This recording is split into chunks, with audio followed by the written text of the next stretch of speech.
ॐ सदाशिवसमारम्भाम् शङ्कराचार्यमध्यमाम् अस्मदाचार्यपर्यन्ताम् वन्दे गुरुपरम्पराम्। ओ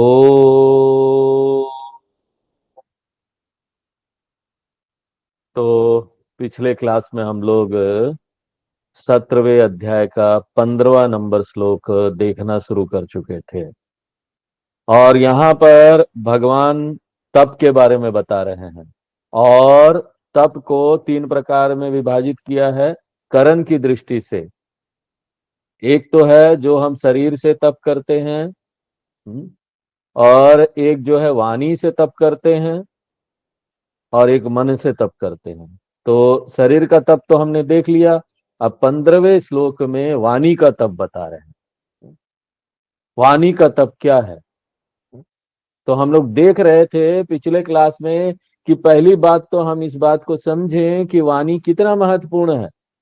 ये जो हम शब्द बोलते हैं कितना इंपॉर्टेंट है, तभी हम समझ पाएंगे कि यहाँ पर जो तप बोला जा रहा है वो कितना महत्वपूर्ण है। और सोचिए, वाणी के बारे में भगवान तप के बारे में बताने के लिए वाणी को ही ले रहे हैं। वाग इंद्रियां, बाकी भी तो 10 इंद्रियां हैं, भगवान उसको क्यों नहीं ले रहे? क्योंकि वाणी बहुत महत्वपूर्ण है। तप को बताने के लिए वाणी ले रहे हैं क्योंकि वाणी बहुत महत्वपूर्ण है। सामान्यतः जब हम मनुष्य की श्रेष्ठता की बात करते हैं कि मनुष्य इस पूरी सृष्टि का सिरमौर है, तो उस समय हम ये बोलते हैं कि ये इसकी वजह से है क्योंकि मनुष्य को बुद्धि है, जानवरों की नहीं है।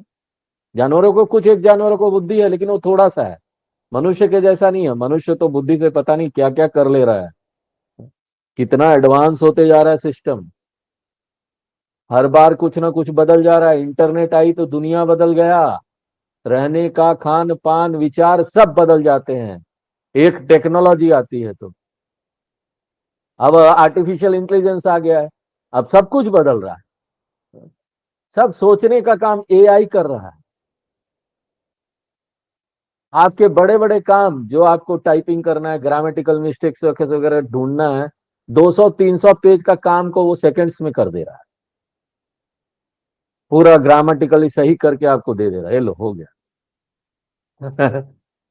तो इस प्रकार से मनुष्य कितना श्रेष्ठ है, बुद्धि से पता नहीं क्या क्या कर ले रहा है। लेकिन ना यहाँ पर हम देखें कि सिर्फ बुद्धि नहीं, बुद्धि तो है ही, इक्वली इंपॉर्टेंट वाणी है। जानवर थोड़ा बहुत आवाज निकाल सकते हैं इधर उधर, तो आवाज निकाल के आपको समझा सकते, बोल सकते हैं। तोता रट कर बोल सकता है, लेकिन मनुष्य तो बहुत विकसित भाषा का प्रयोग कर सकता है, व्याकरण, शब्द, और पता नहीं कितना भीतर गहराई में शब्दों से देखो मुक्ति प्राप्त हो जाती है सिर्फ शब्दों से। कितना महत्वपूर्ण है शब्द। और अगर मान लीजिए ये वाग इंद्रिय नहीं है, तो दुनिया में किसी के पास वाग इंद्रिय ही नहीं, तो पहली बात क्या होगी मालूम है? कि अगर वाणी नहीं है, इसके ऊपर ऐसे लिख सकते हैं, हम पिछले क्लास में बता रहे थे क्या परिणाम होगा, सोचिए। पहली बात तो जितने भी स्कूल कॉलेज हैं बंद हो जाएंगे, क्योंकि ये सारे जो स्कूल कॉलेज है किस पर आधारित है? रिटन वर्ड और स्पोकन वर्ड्स पर। और रिटन और स्पोकन वर्ड तभी संभव है जब ऑर्गेन ऑफ स्पीच है, हम वाणी, हम बोल सकते हैं। आप बोलेंगे नहीं नहीं स्वामी जी, ये वाणी का क्या जरूरत, वाणी नहीं भी है तो रिटन और वर्ड्स तो चल सकता है ना, तो हाथ से लिखना है, किताब है। आप ध्यान रखिए कि जो भी आप हाथ से लिख रहे हैं और किताब से लिख रहे हैं, वो आप बोल पा रहे हैं इसीलिए क्योंकि वो बोलने का चिन्ह है। लिखना जो है वो चिन्ह है, रिटन वर्ड विजुअल सिंबल है, वो रिप्रेजेंट कर रहा है सिर्फ स्पोकन वर्ड को। आप अक्षरमाला का उपयोग नहीं कर पाएंगे अगर वाणी नहीं है तो। इसलिए जितने भी रिटन और स्पोकन वर्ड्स है वो खत्म हो जाए। All school college gone, all किताब गॉन, ऑल जो ये प्रोग्राम्स वीडियो, ये जो सब बोला जा रहा है, सब रील्स गॉन। रील देखने ही नहीं मिलेगा। टेलीविजन गए, सब गायब हो जाएगा। कुरियर सर्विस वगैरह सब जो लिखित वगैरह सब होता सब खत्म हो जाएगा।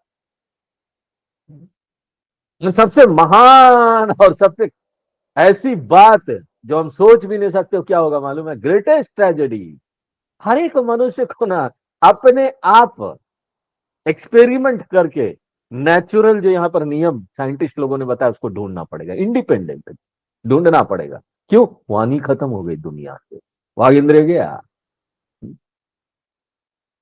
भी क्या है, कोई भी scientific law, every action has equal and opposite reaction रट लेते हैं। न्यूटन ने बोला था, उसने खोजा था, हमको क्या करना? गुरुत्वाकर्षण है, सेब नीचे गिर रहा है, पढ़ लिया किताब में, हमको क्या करना है? लेकिन वाणी नहीं होगा ना, सबको अपना अपना ढूंढना पड़ेगा लॉ, साइंटिफिक लॉ। जितने भी डेवलपमेंट साइंस में हो रहे हैं वो सब चले जाएंगे, आगे कोई विकास ही नहीं होगा, चाहे आर्थिक क्षेत्र में हो, किसी भी क्षेत्र में हो, सब गायब हो जाएगा। और तो और हम शांति ढूंढ लेते हैं अपनी प्रॉब्लम दूसरे के साथ शेयर करके, हमको कोई भी दिक्कत होती शेयर कर लेते हैं ना दूसरों के साथ, काउंसलिंग कर लेते हैं, वो सब खत्म हो जाएगा। देखिए, हम वाणी का महत्व बताने लग जाए ना तो बोलते जाएंगे बोलते जाएंगे, और ना हमको आश्चर्य होगा ये सब सुनकर कि भैया बुद्धि ज्यादा महत्वपूर्ण है या वाणी? आपको समझना चाहिए कि दोनों ज्यादा महत्वपूर्ण है। हम अपनी बुद्धि का लाभ तभी ले सकते हैं जब न बोलने की वाणी हमारे पास हो, हमारे पास श्रेष्ठ बुद्धि। अरे, बोलने की वाणी ही नहीं है तो उसका क्या फायदा? मोक्ष भी संभव तभी है जब आप श्रवण कर सकते हैं, कोई बोलने वाला है, आप सुन सकते हैं, मनन कर सकते हैं, निधिध्यासन कर सकते हैं। बिना वाणी के आप क्या सोचिए, क्या श्रवण करेंगे? हम बोलेंगे नहीं नहीं हम मनन कर लेंगे, छोड़िए स्वामी जी, श्रवण कर। बिना श्रवण का क्या मनन करेंगे? कल्पना करेंगे क्या कि आत्मा कैसा है? वो तो हम इतना बार बता रहे हैं यहाँ पर, तब आपके मन में डल गया कि आत्मा सर्वत्र व्याप्त है, हाँ? आत्मा नित्य है, सर्वगता है, ये सारी चीजें डल गई आपके में, तब आप मनन कर पा रहे हैं ना। नहीं तो क्या है, कल्पना करेंगे? कल्पना क्या करेंगे? एक बार हम समझ जाते हैं ना कि what is the power of the speech, तब जाकर ना हम समझ जाएंगे कि what is the power of the words, जो हमारे मुंह से आ रहा है, निकल रहा है। हम क्या करते हैं, अभी इसको हल्के में लिए, हमने इसका महत्व समझा ही नहीं। क्यों? आसानी से बोल सकते हैं ना, कोई टैक्स नहीं, सरकार टैक्स तो लगाती नहीं, जितना बोल लो। और हमारे कॉन्स्टिट्यूशन में, संविधान में तो फ्रीडम ऑफ एक्सप्रेशन है, जो जिसको जो मन करता बोल लो।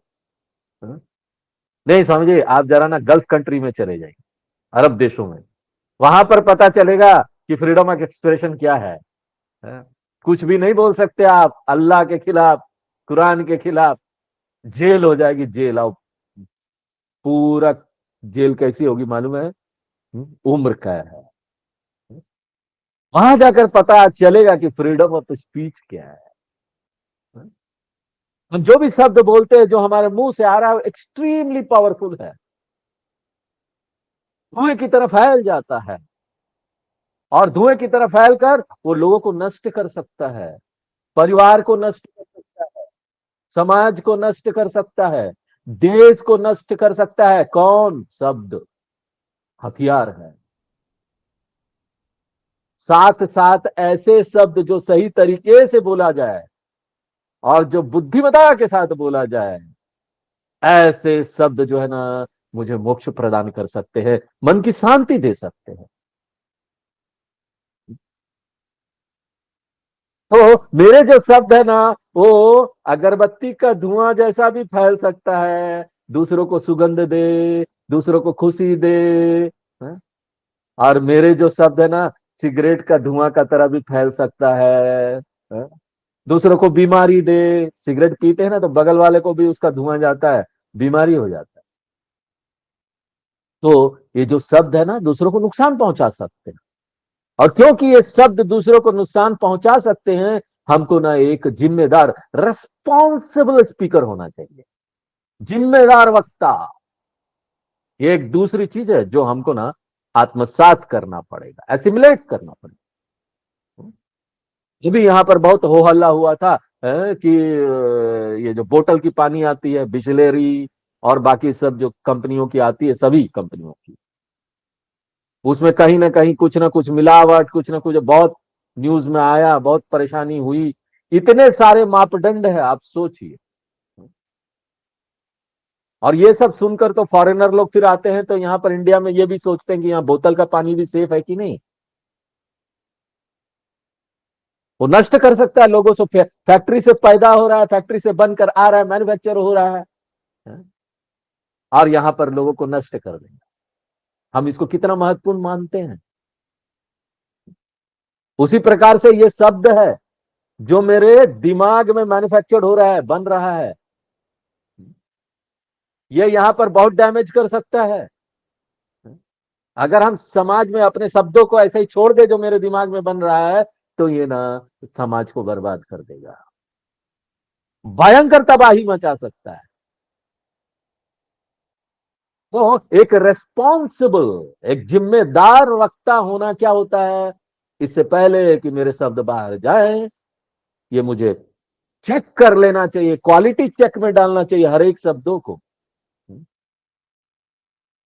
सरकार कितनी शर्तें लगाती है, कितने सारे मापदंड चेक करने पड़ते हैं। अगर आपको एक फैक्ट्री लगानी है दवाओं की, आपको एक फैक्ट्री लगानी है बोतल के पानी की, कितने सारे मापदंड होते हैं उसमें, ये होनी चाहिए, कंडीशन डालते, पैरामीटर, ये सब चेक होना चाहिए। यहाँ पर सरकार की लेबोरेटरी है जो चेक करती है कि पानी का जो गुणवत्ता है वो कैसा है, पानी का क्वालिटी कैसा है। सोचो, पानी को चेक करना पड़ता है, ये सारी चीजें जो बन रही है वो सब चेक होती है इतने सारे पैरामीटर्स पर, कि बनाने वाला भी सोचता है मैंने क्यों फैक्ट्री लगाई। इतने सारे जब चेक है। उसी प्रकार से मुझे एक जिम्मेदार वक्ता होना चाहिए, इससे पहले कि मेरे दिमाग में जो शब्द बन रहा है वो बाहर आए। पैरामीटर्स पर चेक कीजिए, क्योंकि ये जो शब्द है ना, वो बहुत नुकसान पहुंचा सकते, पानी से ज्यादा। बोतल का पानी तो कोई नुकसान नहीं पहुंचाएगा ज्यादा, एटलीस्ट कम से कम लोगों को मारा नहीं, पता चल गया। शब्द तो लोगों को मार देता है, डिस्ट्रॉय कर देता है। अगर कोई संवेदनशील व्यक्ति हुआ ना, मन से संवेदनशील है, और उसको आप कोई अपमान जनित शब्द बोल दीजिए, वो सुसाइड तक कर ले। ये सब हम देख रहे हैं, न्यूज़पेपर में आ रहा है। इतने कठोर शब्द बोले, अब मेरा जिंदा रहना बेकार है, मुझे ऐसा बोल दिया। सुसाइड। तो दूसरा लेसन हमको ये लेना है, ये सोचना है, सिमुलेट करना है कि मुझे ना एक रेस्पॉन्सिबल स्पीकर होना चाहिए, एक जिम्मेदार वक्ता। इसका मतलब क्या है, मेरा कोई हक नहीं बनता ना कि मैं अपने शब्दों को जैसे तैसे मुंह से बाहर निकाल दूं, बोल दिया। इससे पहले कि शब्द बाहर आए, वो मेरे बुद्धि से गुजरना चाहिए, उसको मुझे सर्टिफिकेट देना चाहिए, ISI चेक। चीजें बनती है ना, उसमें ISI का सर्टिफिकेट होता है, क्वालिटी चेक, स्टंपिंग लगती है। उसी प्रकार दूसरा लेसन ये है कि I have to learn and assimilate, इससे पहले कि हम वाणी के तप के बारे में सोचें, सर्टिफिकेट होना चाहिए, कोई भी शब्द बाहर निकले, हाँ it is certified, quality check. पहला लेसन ये है कि speech is the most powerful organ, ये जो वाणी है वो सबसे शक्तिशाली अंग है। और दूसरा लेसन ये है कि हमको एक जिम्मेदार वक्ता होना चाहिए, इससे पहले कि शब्द मेरे मुंह से निकले और किसी को नष्ट कर दे। हम ना सकारात्मक रूप से योगदान नहीं दे सकते, कोई बात नहीं, लेकिन कम से कम नेगेटिवली यहां पर लोगों को फ्री में अपने शब्द तो नहीं बांटे ना। हर एक जो यहाँ गपशप होता है, निंदा चुगली होती है, वो क्या कर रहा है, लोगों को नष्ट कर रहा है। हर एक अफवाह जो यहाँ पर फैलाया जा रहा है वो डिस्ट्रक्शन है, नष्ट कर रहा है। हर एक वो वाक्य जो बिना पूरी जानकारी जुटाए हुए हम अपने मुंह से निकालते, वो डिस्ट्रक्शन है, क्योंकि वो एक व्यक्ति से दूसरे व्यक्ति में फैलता है। हम कुछ बोलते हैं, दूसरा कुछ, तीसरा कुछ जाता है, बाद में पता नहीं क्या बन के वो आता है। तो तीसरा लेसन ये है कि हमको ये समझना पड़ेगा, एसिमिलेट करना पड़ेगा कि अगर हमको यहां पर क्वालिटी वर्ड प्रोड्यूस करने हैं अपने मुख से, तो हमको ना क्वांटिटी को कम करना पड़ेगा। जहां क्वांटिटी बढ़ जाती है ना, क्वालिटी पर कंट्रोल नहीं हो। जहां ज्यादा कोई चीज पैदा होने लगती है, क्वालिटी खराब होना शुरू हो जाता है। कोई भी कंपनी देखिए, यहां पर माल बनाती है, शुरू में कम बनाती है और अच्छा बनाती है, लोगों को देती है, लोग बड़े खुश होते हैं, रिव्यू लिखते हैं गूगल में, वेरी नाइस सर्विस, बहुत अच्छा प्रोडक्ट है। अमेजन में भी रिव्यू लिखेंगे, बहुत अच्छा प्रोडक्ट, वेरी गुड प्रोडक्ट। अब वो देखकर कंपनी सोचेगी चलो अब ज्यादा बनाया जाए, कस्टमर बढ़ रहे हैं, बनाते जाएगी, ज्यादा बनाते जाएगी। और ज्यादा जैसे बनाना शुरू होगी वैसी क्वालिटी खराब होना शुरू होगा, क्योंकि जब वो ज्यादा बना रही है तो उसको कॉन्ट्रैक्ट देना पड़ेगा बाहर, वहां पर क्वालिटी का कोई कंट्रोल नहीं रह जाता। पतंजलि के साथ यही हुआ। पतंजलि जब थोड़ा बना रही थी, बाबा जी के कंट्रोल में सब था तो ठीक चल रहा था। जैसे पूरे इंडिया में उन्होंने अपना फ्रेंचाइजी देना शुरू किया दूसरे फैक्ट्रियों को, वहां कंट्रोल नहीं रहा, क्वालिटी उनकी खराब होनी शुरू हो गई। अब ज्यादा हम नहीं जानते, हमने सुना ही, क्या सच है पता नहीं। आप देखेंगे कि जो चीज ज्यादा पैदा होना शुरू होता है ना, उसका क्वालिटी खराब होना शुरू होता है। इसलिए अगर हमको जिम्मेदार वक्ता होना है तो हमको क्या करना पड़ेगा, बोलना कम करना पड़ेगा, क्वालिटी अच्छा करना है, कम बोलो। बिना क्वांटिटी कंट्रोल के क्वालिटी कंट्रोल इम्पॉसिबल है, नहीं हो सकता। अब यहां पर प्रश्न उठता है कि स्वामी जी, हम ये बोलने की मात्रा को कैसे कम करें? बहुत सारे तरीके हैं, लेकिन ना हमको एक ही तरीका अपना लेना चाहिए। एक तरीका हम आपको बताएंगे, अपना लीजिए एक rule, there is only one rule, easiest method of quality control, बहुत आसान तरीका है। क्या तरीका है? आज से मैं ऐसे ही लोगों से बात करूंगा जो ना मुझे सुनने में इंटरेस्ट लगता लेता है। एक छोटा सा नियम है, कानून बना लीजिए अपने लिए कि आज से मैं ऐसे ही लोगों से बात करूंगा जो मुझे सुनेगा, जो इंटरेस्टेड है मुझे सुनने में। और एक बार हम अपने जीवन में इस लॉ को लगा देंगे, इस नियम को, और हम देखेंगे बड़ा बड़ा खतरनाक सत्य हमको यहां दिखाई देगा। अब बताइए, आप हंस क्यों रहे हैं ना आप लोग? जरूर गए, समझ गए ना क्या खतरनाक सत्य है? ठीक है, सत्य यह है ना कि हमको सुनने में कोई इंटरेस्ट नहीं लेता है, कोई भी हमको सुनना नहीं चाहता। Nobody is interested in listening to us. अगर आप अभी तक इस सत्य से परिचित नहीं हुए हैं ना, तो आप ट्राई करके देख सकते हैं। जब भी आप बहुत सारे लोग हो, बातचीत कर रहे हो ना, आप देखिए दूसरे का बॉडी लैंग्वेज क्या है। आप देखेंगे उसके बॉडी लैंग्वेज से पता चल जाएगा, रिजेक्शन है, रेस्टलेसनेस है, परेशान हो रहा है, जो रिजेक्ट कर रहा है आपकी बातों को। इधर देखेगा, उधर देखेगा, इंटरेस्ट नहीं है आपकी बातों को सुनने में। वो सोच रहा होगा कब ये छोड़ेगा, पकड़ लिया, बोले जा रहा है, मन ही मन सोच रहा है? उसका बॉडी लैंग्वेज ये बता देगा कि कितना रेस्टलेस है वो चाहता है कि कैसे छूट जाए, यहां से जाए, क्योंकि उसकी दिलचस्पी सुनने में नहीं है, बोलने में। वो आपको सुनने नहीं आया है, वो आपको बोलने आया है। ये आप कैसे जानते हैं स्वामी जी? एक्सपीरियंस से। कैसे एक्सपीरियंस है? बहुत सारे लोग स्वामी लोगों के पास आते हैं बात करने के लिए, अपनी मन की बातें बताने के लिए, लेकिन वो आएंगे कैसे?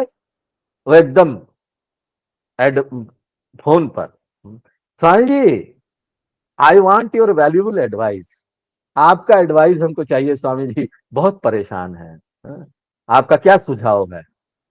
उसके बाद वो आएंगे, दरवाजा बंद करेंगे, स्वामी जी के पास रोएंगे, पूरी अपनी बातें बताएंगे, और उसके बाद बोलेंगे थैंक यू स्वामी जी, आपने इतना अच्छा सुझाव दिया।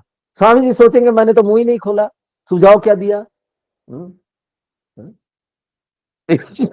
स्वामी जी लोगों के लिए क्लासेस बहुत अच्छा है, वन साइडेड बोलते रहते हैं नहीं तो उनका दिमाग फट जाएगा, किसी को बोलने के लिए कुछ नहीं है दिमाग ही फट जाएगा। यहाँ पर मैं कम से कम आप लोगों को बोल लेता हूँ रोज 40 मिनट, 45 मिनट, 1 घंटा। अगर आप ना फिर भी बॉडी लैंग्वेज से नहीं समझ पा रहे हैं ना, तो आप एक काम कीजिए, लंबा मत बोलिए। हाँ, 2 मिनट बात करने के बाद रुकिए, एक क्षण रुकिए और देखिए दूसरा व्यक्ति ना वेट कर रहा है कि कोई ब्रेक हो और वो भागे।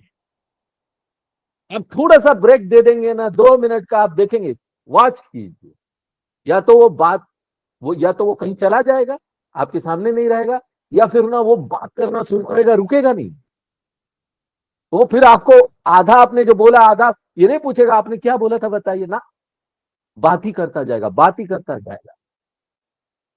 देखिए, एक ही समय ना लोग आपको सुनने में इंटरेस्टेड रहते हैं, जब ना आप उनको ना कोई रसदार मसालेदार इधर उधर की बातें बताना चाहते हैं, गपसप निंदा चुगली अपने पड़ोसियों के बारे में, एक ही कंडीशन है, तभी वो सुने।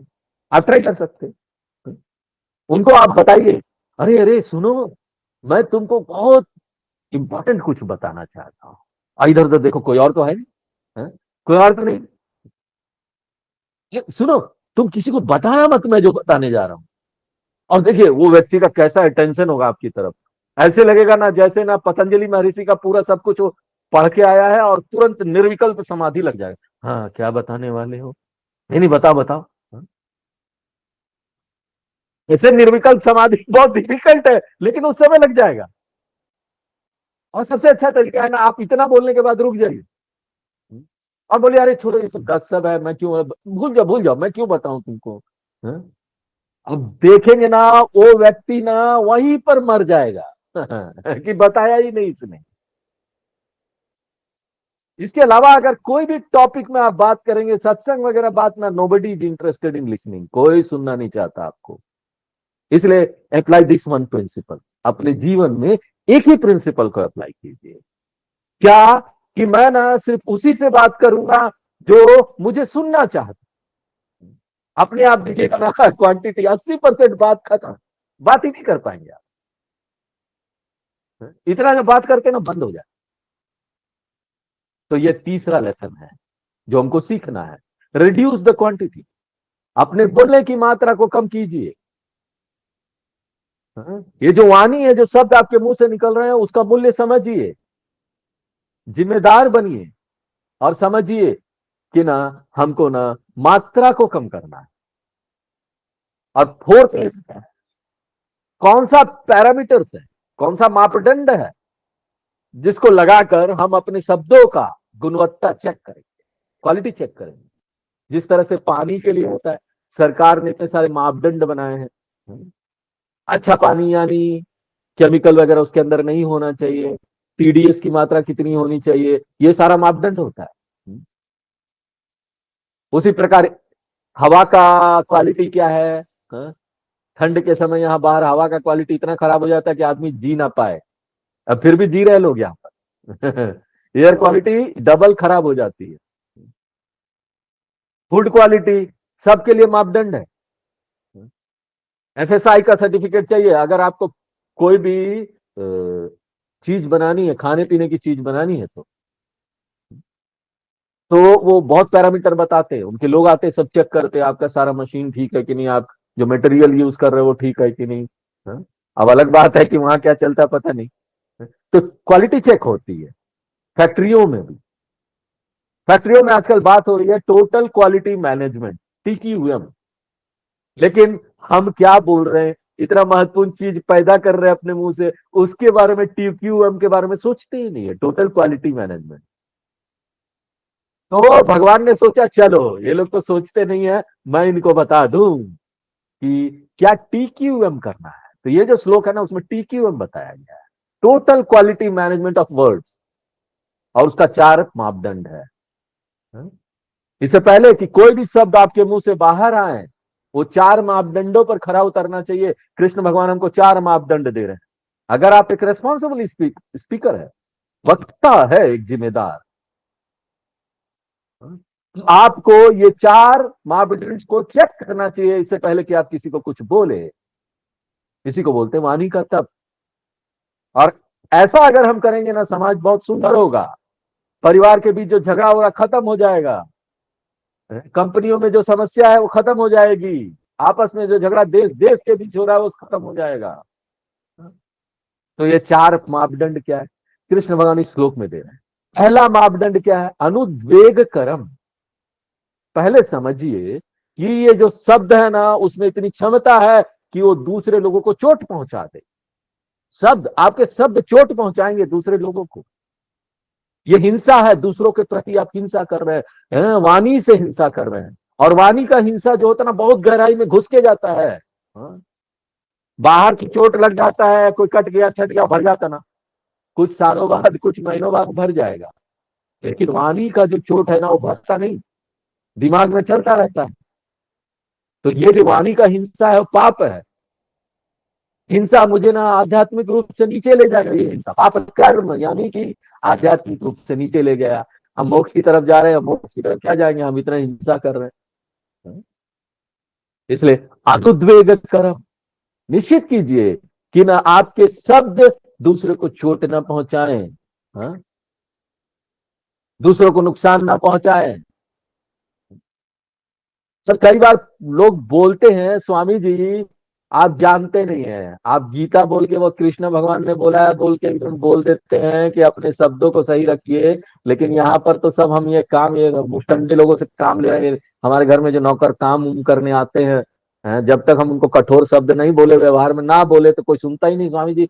सब सोचते बड़ा गुड्डी गुड्डी बोलता है, बड़ा अच्छा अच्छा बोलता है, इसकी बात तो सुनो ही नहीं। जितने नौकर लोग हैं वो तो सिर पर बैठ जाएंगे स्वामी जी, अगर हम आपके जैसा वो ये चार मापदंड का पालन करें ना, अनुद्वेग कर्म, तो ये सारे नौकर लोग हमारे सिर पर बैठ जाएंगे, और हमको खूर निचोड़ लेंगे। इसलिए कठोर होना पड़ता है, कठोर बोलना पड़ता है। देखिए हम इस बात को स्वीकार करते, ठीक है, अहिंसा जो है ना परमो धर्म नहीं है, हिंसा होता है। लेकिन शास्त्र हमको सावधान करते हैं कि हिंसा ना अंतिम उपाय के रूप में ही करना चाहिए। जब सारे अहिंसा वाले तरीके बोलने का, अहिंसा वाला तरीका गुडी गुडी अच्छा सॉफ्ट कोमल वाणी बहुत दिन तक बोलिए, किसी को समझाइए, सारा तरीका जब आपका समाप्त हो जाए ना, तब ना शास्त्र आपको इजाजत देते हैं कि आप ना कठोर शब्दों का उपयोग कर सकते, हिंसा कर सकते। अभी जो इतने दिनों से युद्ध चल रहा है, इजराइल गाजा पट्टी, हाँ, और यहाँ पर देश देश देश आपस में लड़, रसिया यूक्रेन, हाँ, ये सब वाणी की वजह से।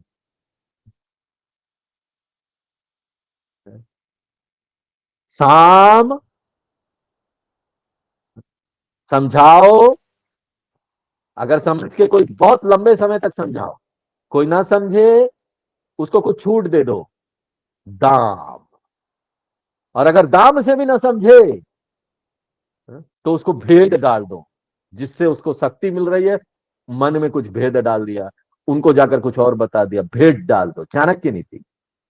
और जब ये सब तरीका काम ना करे तब जाकर किसी को चोट पहुंचाना चाहिए, दंड देना चाहिए। दंड अंतिम उपाय है, सीधे सीधे किसी को दंड नहीं देना चाहिए।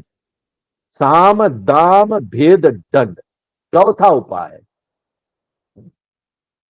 वाणी से हिंसा हम तब कर सकते हैं जब हमने ये निश्चित कर लिया कि हमारा सारा जो अहिंसक तरीका है ना वाणी वाला वो खत्म हो गया है।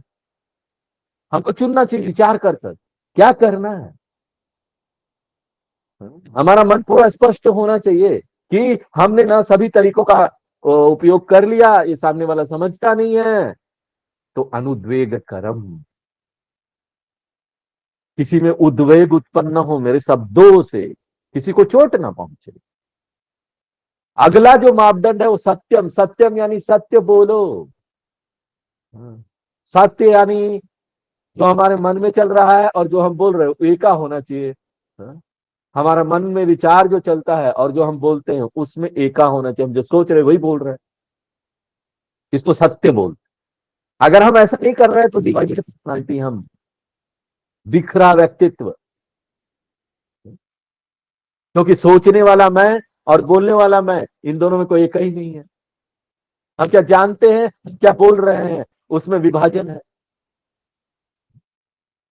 और विभाजन होने से क्या होता है, हम कमजोर हो जाएंगे। आपने अंग्रेजी में एक कहावत सुना होगा, united we stand, divided we fall. अगर यूनाइटेड नहीं है विचार और शब्द, वी विल फॉल, हम गिर जाएंगे, हम नष्ट हो जाएंगे, हम कमजोर हो जाएंगे। एक देश जिसमें आपस में विभाजन, वो कमजोर होता है, डूब जाएगा। एक पॉलिटिकल पार्टी जिसके अंदर आपस में विभाजन होता है, डूब जाएगा। कोई भी चीज यूनाइटेड है, जुड़ा हुआ है, एका है, आपस में एकता है, परिवार में, देश में, सब जगह जहां एकता है वहां हम शक्तिशाली हों, और जहां विभाजन होगा, एकता नहीं होगी, हम शक्तिशाली नहीं होंगे। यही लॉजिक है अद्वैत वेदांत में। जब हम बोलते हैं ना यहाँ कोई नहीं, सब और ब्रह्म है, वो फाइनल है। जब हम उस अद्वैत में आ जाएंगे ना, एक है, तब हम और शक्तिशाली हो जाएंगे, हमारे लिए कोई दुखी नहीं रहेगा। हम जब द्वैत देखते हैं ना, यहाँ बहुत सारा है, तो हम ना संसार रूपी बीमारी से ग्रसित होकर उससे भुगतते हैं, परेशान होते हैं। अद्वैत ही आनंद देगा हमको। अगर वो सच पर सत्य है ना, तो ये बोलने के स्तर पर भी वही सत्य है। एका नहीं रहेगा, मेरा पर्सनालिटी में बिखरा हुआ पर्सनालिटी होगा, तो हम कमजोर हो जाएंगे। United we stand, divided we fall. इतना हम शक्तिशाली हो जाएंगे अगर हमारे इन अंगों में एका हो कि ना, हम मोक्ष प्राप्त करेंगे। इसलिए मेरे सभी ऑर्गन यूनाइटेड होना चाहिए, ताकि मैं स्ट्रांग रहूं, इतना स्ट्रांग कि मोक्ष प्राप्त कर सकूं। अगर स्प्लिट पर्सनालिटी है, डिवाइडेड पर्सनालिटी है, बिखरा हुआ व्यक्तित्व है, मल्टीपल पर्सनालिटी सिंड्रोम है, हम कमजोर हो जाएंगे। Doctor jackal and mister hide, ये दोनों बिखरे पर्सनालिटी का नाम प्रतीक है कि हम सोच कुछ और रहे और बोल कुछ और रहे, अपने आप को ही हम कमजोर कर रहे हैं हर एक स्तर पर। इसलिए असत्यम जो है ना, वो महान बाधा है आध्यात्मिक मार्ग में। असत्यम महान बाधा है। यही नहीं कि वो बाधा है, वो हर एक असत्य जो है ना मुझे नीचे ले जाएगा आध्यात्मिक रूप से, और हर एक सत्य मुझे आधार देगा, स्ट्रॉन्ग करेगा आध्यात्मिक रूप से। इसलिए सत्यम ये दूसरा मापदंड है। पहला मापदंड था अनुद्वेग कर्म, दूसरा सत्यम। ये हमको चेक करना चाहिए, जो हम शब्द बोल रहे सत्य है, किसी को चोट तो नहीं पहुंचाएगा। और उसके लिए विशेष वैदिक प्रार्थना भी है, शांति पाठ है। वांग में मनसी प्रतिष्ठिता, मनो में वाची प्रतिष्ठिता। कितना सुंदर शांति पाठ है। हे भगवान, जब मैं बोलूं तो मेरा जो मुंह है ना प्रतिष्ठित हो मेरी बुद्धि में, मेरी वाणी प्रतिष्ठित हो मेरी बुद्धि, यानी दोनों में एका हो। मैं जो सोच रहा हूं बोल रहा हूं अलग ना हो। मनो में वाची प्रतिष्ठिता, और मेरा मन जो है वो प्रतिष्ठित हो मेरे शब्दों में, एका हो दोनों में। ये दूसरा महत्वपूर्ण मूल्य है। इसका कैसे प्रैक्टिस करेंगे स्वामी जी? कैसे हम इसको अपने जीवन में लाएं? ये तो कलयुग है स्वामी जी, या ये संभव है कलयुग में आप ऐसी बातें कर रहे हैं? तो पहली बात है कि इन मूल्यों का अपने जीवन में पालन कर लेना। तो उसके लिए क्या करना है ना, कि जितना भी झूठ हम बोलते हैं ना उसका एक लिस्ट बनाए। दूसरों को बताने की जरूरत नहीं, अपने अपने लिए बना, अपने लिए एक लिस्ट बना। वो आप मुझे भी मत दिखाइए जितना कहां कहां झूठ बोल। इसके लिए शुरू में आपको बहुत पेज की जरूरत पड़ेगी, लंबा लिस्ट होगा। उसके बाद उनको डिवाइड कीजिए, कौन कौन सा झूठ है ना हम टाल सकते हैं, और कौन कौन सा झूठ है जिसके बोले बिना काम नहीं चलेगा, मैं ना नष्ट हो जाएगा मेरा दिमाग, दूसरों के सामने भी समस्या आ जाएगी। आप देखेंगे, आश्चर्य करेंगे कि यहां पर ज्यादातर 70% से ज्यादा झूठ आप छोड़ सकते हैं। तो जिसको आसानी से टाला, तो झूठ को छोड़ा जा सकता, पहले वहां अटैक करना शुरू कीजिए, उन सब झूठों का लिस्ट बनाकर हटाना शुरू कीजिए अपने जीवन से। धीरे धीरे देखिएगा आपका उत्साह बढ़ जाएगा, अरे इतना झूठ कम हो गया। अगर हम सिंसियर है ना, आप देखेंगे कि ना वो लिस्ट में नंबर बदल रहा है, छोटा हो गया लिस्ट। और उसके बाद अगर आप देखेंगे ना, आपका जब उत्साह बढ़ जाएगा, शक्ति आ जाएगी मन में कि मैं झूठ को भी छोड़ दे रहा हूं, इतने सारे झूठ बोल रहा था सब छोड़ रहा हूं। जब ये विश्वास, आत्मविश्वास बढ़ जाएगा, तो जो नहीं छोड़ पाने वाला झूठ है ना, वो भी अपने आप छूट जाएगा, ऑटोमेटिकली छूटना शुरू होगा, क्योंकि आपकी शक्ति बढ़ जाएगी, आप उसको भी छोड़ देंगे। बहुत सुंदर इंटरेस्टिंग एक्सपेरिमेंट है, अपने जीवन में करके देख सकते हैं। सत्यम। और हर एक झूठ जो हम बोलते हैं ना, उसके लिए हमको प्रायश्चित करना चाहिए। प्रायश्चित अनिवार्य, चाहे वो हम वाणी के स्तर पर बोले, शरीर के स्तर पर कुछ करें, या मन के स्तर पर प्रायश्चित करना, हम प्रायश्चित करेंगे आगे। और हम अगले क्लास में बताएंगे। आज यही बात है। ओम पूर्णमदः पूर्णमिदं पूर्णात् पूर्णमुदच्यते पूर्णस्य पूर्णमादाय पूर्णमेवावशिष्यते। ओम शांति शांति शांति।